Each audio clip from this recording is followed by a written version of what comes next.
Após conquistar boa parte de Donetsk, a Rússia provavelmente achou que seus soldados no território ocupado estavam seguros. Por que não estariam? A Ucrânia até podia lançar drones de longo alcance, mas não sabia onde ficavam as bases russas. Além disso, qualquer coisa que a Ucrânia lançasse seria abatida pelas defesas aéreas da Rússia. A Ucrânia acabou de provar que esse pensamento arrogante estava errado. Os russos tentaram ocultar suas forças em Donetsk, mas os mísseis da Ucrânia destruíram um a um os quartéis generais da Rússia, explodindo-os e tornando impossível a fuga dos soldados. A série de ataques devastadores da Ucrânia foi relatada por vários veículos, como a Euromaidan Press. Em 9 de setembro, informaram que a Ucrânia atingiu centros de comando russos na noite anterior. Um deles, que a Rússia tentou esconder em infraestrutura civil de Donetsk. Informações do Militani, baseadas em grupos de inteligência de fonte aberta como Inteligência de Fonte Aberta de Dnipro, Inteligência de Fonte Aberta e Siboroshno, mostram a extensão dos danos dos ataques ucranianos. Ambas as fontes confirmaram que a Ucrânia atingiu bases do 41º Exército de Armas Combinadas da Rússia e da 20ª Divisão de Fuzileiros motorizados com drones e mísseis durante uma noite terrível para a Rússia. Não se sabe exatamente onde a 20ª Divisão estava estacionada. A informação não foi divulgada, mas Militani afirma que o 41º Exército de Armas Combinadas estava em algum local do Instituto de Pesquisa de Automação Complexa de Donetsk. Ambos os locais parecem ter sido destruídos, deixando a Rússia com muito menos soldados para uma ofensiva planejada no outono do que ela acreditava que teria. Mas falaremos mais sobre isso depois. Se esse ataque duplo às forças russas em Donetsk fosse o único feito da Ucrânia, na noite de 8 de setembro já bastaria. Mas além de eliminar os quartéis generais de 2 unidades russas, ambos os ataques provam 2 coisas para a Rússia. Primeiro, a Ucrânia possui armas capazes não apenas de alcançar as profundezas da Donetsk ocupada, mas também de fazer isso enquanto evitam qualquer defesa aérea que a Rússia tenha instalado no Oblast. Esses não foram ataques aleatórios da Ucrânia. Ela sabia o alvo e atacou com grande precisão. Isso já é um recado para a Rússia. A inteligência da Ucrânia consegue identificar bases russas que Moscou achava secretas. As bases atacadas pela Ucrânia não deveriam ser encontradas, mas agora são apenas crateras fumegantes.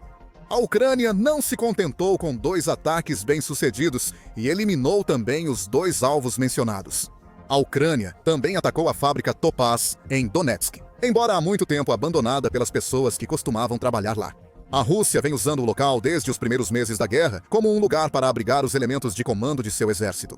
A instalação Topaz era um centro para comandantes russos se reagruparem, planejarem ataques e armazenarem equipamentos. No ataque ucraniano em 8 de setembro, o Euromaidan Press informou que a Rússia tinha um quartel-general do exército na fábrica Topaz. Embora as unidades ou brigadas específicas que utilizavam a instalação sejam desconhecidas, o que se sabe é que a Ucrânia atingiu a fábrica com força, e há imagens que comprovam isso. O usuário Necromancer compartilhou no X vários vídeos do ataque à Topaz. Um desses vídeos, com cerca de 1 minuto, mostra explosões no solo que formam pequenas nuvens em forma de cogumelo. Isso é interessante. Isso nos mostra que a Ucrânia atingiu o local Topaz com algo mais poderoso do que seus drones normais de longo alcance, o que será muito preocupante para a Rússia. Outro dos vídeos que Necromancer compartilha parece mostrar as consequências do ataque. Chamas intensas são vistas de longe, enquanto fumaça sobe em vários locais. Isso indica que a Ucrânia usou algo além de drones comuns no ataque, já que os danos são muito graves e extensos. Outra arma foi claramente utilizada para criar bolas de fogo tão grandes. Quanto ao vídeo final compartilhado pela conta do X, não parece mostrar muita coisa. A princípio, há um leve zumbido ao fundo, mas esse som logo é abafado pelo barulho, feito por uma criança pequena, revelando que o vídeo está sendo gravado de dentro de um prédio de apartamentos.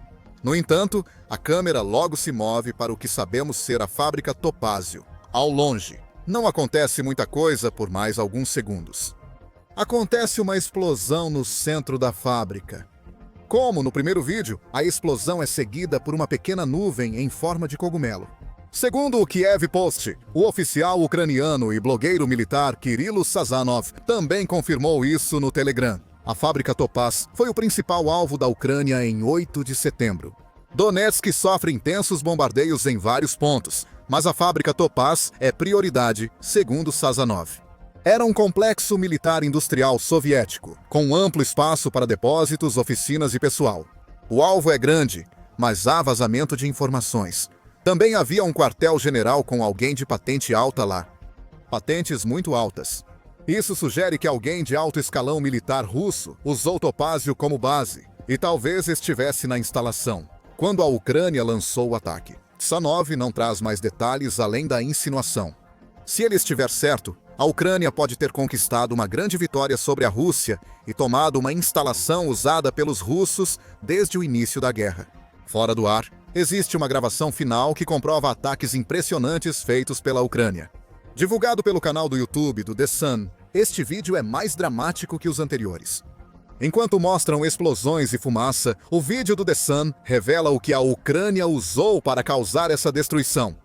No minuto 1:16 do vídeo, algo risca o céu rumo à fábrica Topaz. Parece vagamente um drone, mas está se movendo muito mais rápido do que você poderia esperar. Como vimos nos outros vídeos, isso acaba causando uma explosão com nuvem em forma de cogumelo, sugerindo que, seja qual for essa arma, ela tem muita munição explosiva para atingir o alvo. O vídeo do The Sun alterna rapidamente entre clipes de armas ucranianas no céu e depois mostra o primeiro vídeo citado. Nesse ponto, você deve se perguntar: se a Ucrânia não usou os drones de longo alcance conhecidos nesses ataques, o que foi utilizado? A Euromaidan Press fez algumas especulações iniciais, afirmando que as imagens gravadas no local do ataque à fábrica Topaz sugerem que a Ucrânia usou seus mísseis Peklo ou Bars.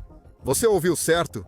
A Ucrânia usou mísseis próprios para atacar 3 bases russas em Donetsk?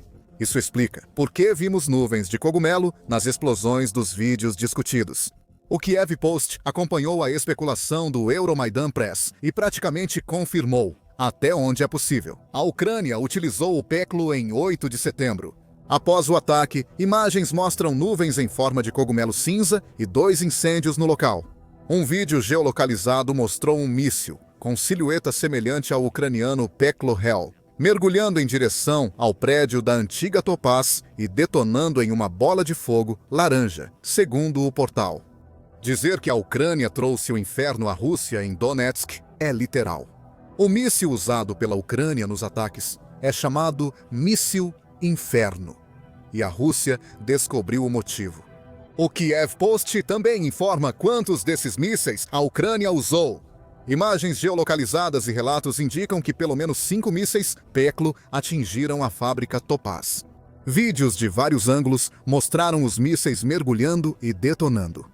Fontes confirmaram ao menos 5 impactos e grandes explosões em menos de 30 segundos, pouco após as 19h30 segundo o veículo. Isso está de acordo com o que vimos nas imagens compartilhadas até agora, e também nos diz algo importante. A Ucrânia não só liberou o Peklo contra as forças russas, como fez isso em larga escala. Não se trata de um ataque de míssil isolado. A Ucrânia lançou uma salva completa, com pelo menos 5 de seus mísseis atingindo os alvos, e provavelmente muitos mais. Além disso, outros 2 locais além da fábrica Topaz foram atingidos, indicando o que aguarda as forças russas em Donetsk no futuro. A Ucrânia não tem apenas mísseis que está fabricando por conta própria. Ela tem muitos deles, e não tem medo de usá-los em grande quantidade. Tudo isso nos leva a outra questão. Sabemos que a Ucrânia usou um míssil Peklo. Mas o que é esse míssil? A Defense Express destaca que essa arma perigosa foi recentemente adicionada ao arsenal da Ucrânia. O veículo relatou o suposto primeiro uso confirmado do Peklo pela Ucrânia em 26 de junho, indicando que o míssil ficou disponível por menos de 3 meses antes de a Ucrânia usá-lo contra forças russas em Donetsk. Peklo é um míssil impressionante, ainda mais por ter sido concebido e produzido em massa pela Ucrânia durante a guerra com a Rússia. O Peklo, apesar de ser chamado de míssil de cruzeiro, é mais um híbrido entre míssil de cruzeiro e drone. Ele lembra um pequeno jato comercial e deve ter um motor a jato, permitindo voar bem mais rápido que drones de longo alcance.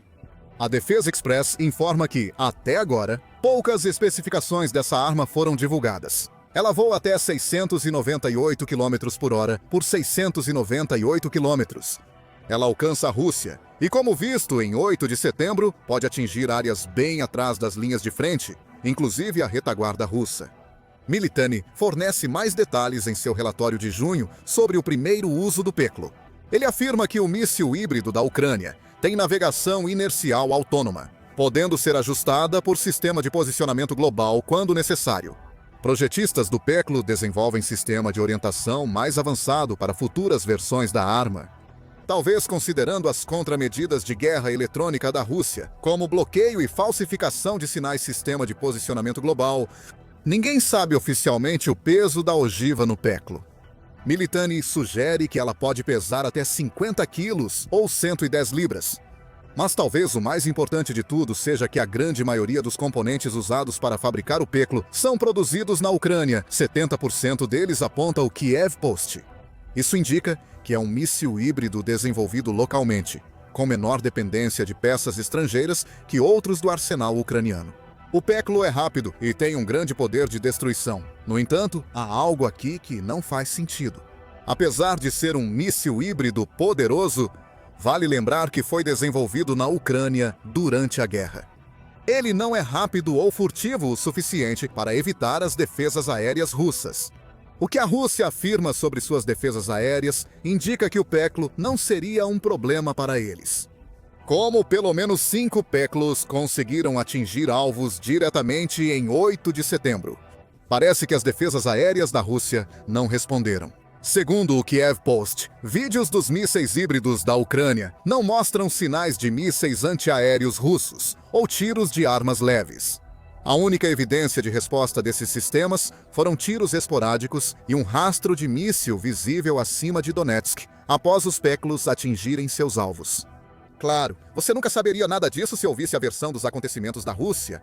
O Ministério da Defesa do país divulgou um relatório diário cobrindo o que quer que as pessoas acreditem que aconteceu em toda a linha de frente.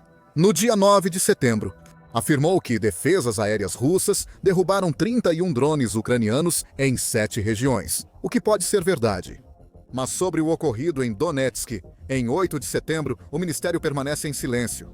Isso, junto com as evidências em vídeo e fotos já discutidas, é tão condenatório quanto a Rússia admitir que mísseis ucranianos acertaram seus alvos.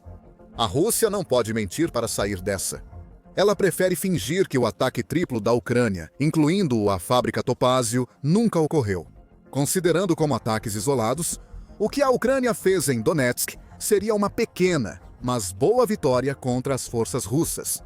No entanto, esse trio de ataques é mais importante do que você pode imaginar.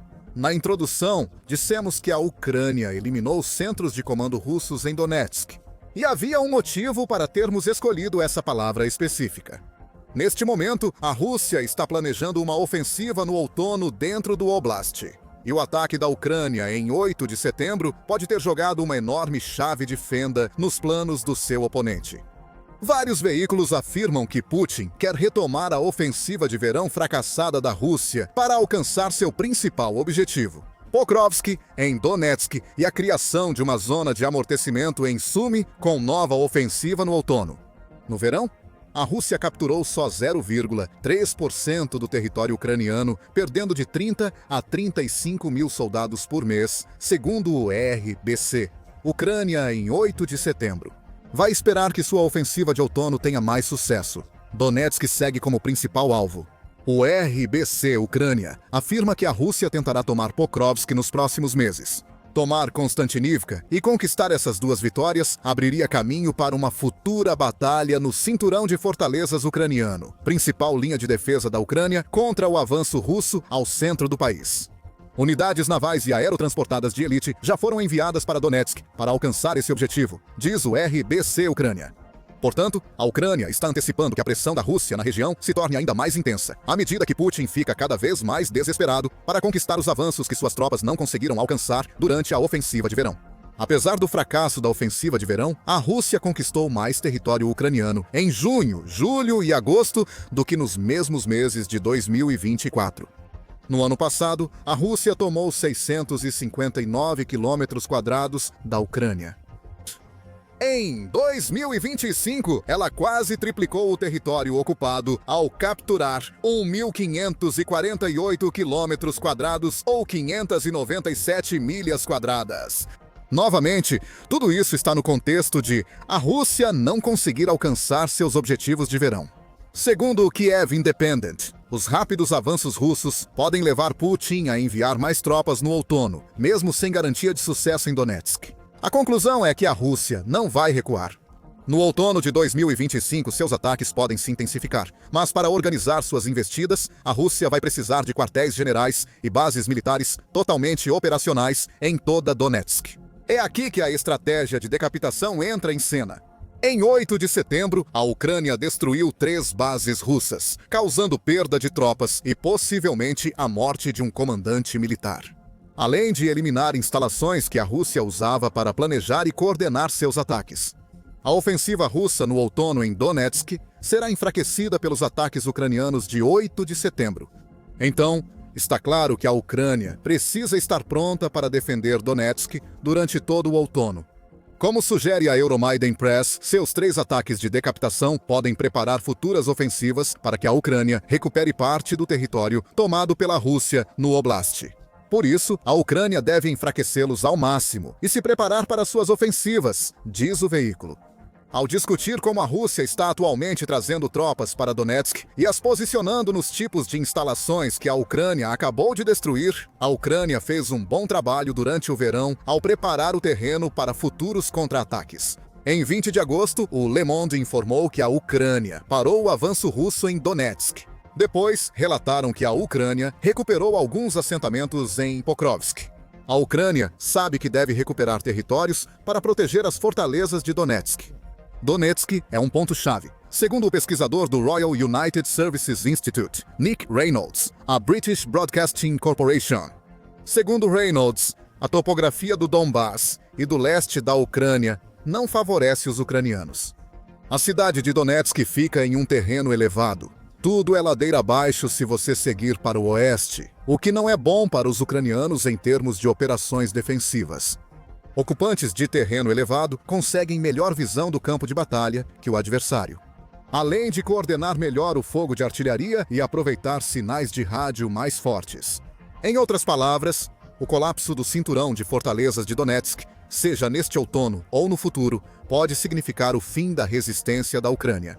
O colapso levará a Rússia a avançar rapidamente sobre o território ucraniano, enquanto o país tenta reconstruir suas defesas. A Ucrânia não pode permitir que isso aconteça. É por isso que ela precisa partir para a ofensiva, enquanto a Rússia se prepara para mais ataques durante o outono. Ao atingir partes das forças armadas russas com ataques híbridos de mísseis em Donetsk ocupada, a Ucrânia pode abrir brechas. Áreas de Donetsk, antes consideradas seguras pela Rússia, agora podem ser alvo de ataques ucranianos. A Ucrânia precisará de muitos mais mísseis para isso acontecer. Recentemente, vários relatórios destacaram que a Ucrânia entrou na produção em massa de mísseis nacionais de alto perfil.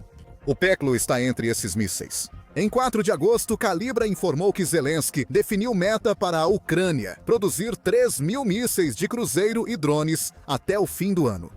Esses mísseis permitirão à Ucrânia atacar profundamente o território russo e a Ucrânia ocupada, prejudicando a retaguarda russa. Mas também permitirão ataques mais fortes do que nunca. Além disso, fabricar esses mísseis internamente também significa que a Ucrânia não precisa se preocupar com a possibilidade de ser impedida de usar mísseis para atacar a Rússia. Os Estados Unidos já criaram um processo de aprovação que dificulta para a Ucrânia o uso de qualquer um dos mísseis ocidentais de longo alcance que possui em seu arsenal contra o território russo. A Ucrânia teme restrições futuras, por isso vê a produção em massa de mísseis como necessária. Setembro ofereceu apenas uma pequena amostra do que a Ucrânia pode fazer com seus próprios mísseis. Um cardápio completo está sendo preparado para a Rússia em breve e pode incluir. Flamingo é o nome de um míssil de longo alcance que, segundo o Kiev Independente, será produzido em massa no inverno. Este míssil é tão perigoso que pode levar a Rússia de volta à Idade da Pedra. Veja o que os flamingos da Ucrânia podem fazer em nosso vídeo e inscreva-se no programa militar para mais notícias sobre ataques da Ucrânia à Rússia. E obrigado, como sempre, por assistir.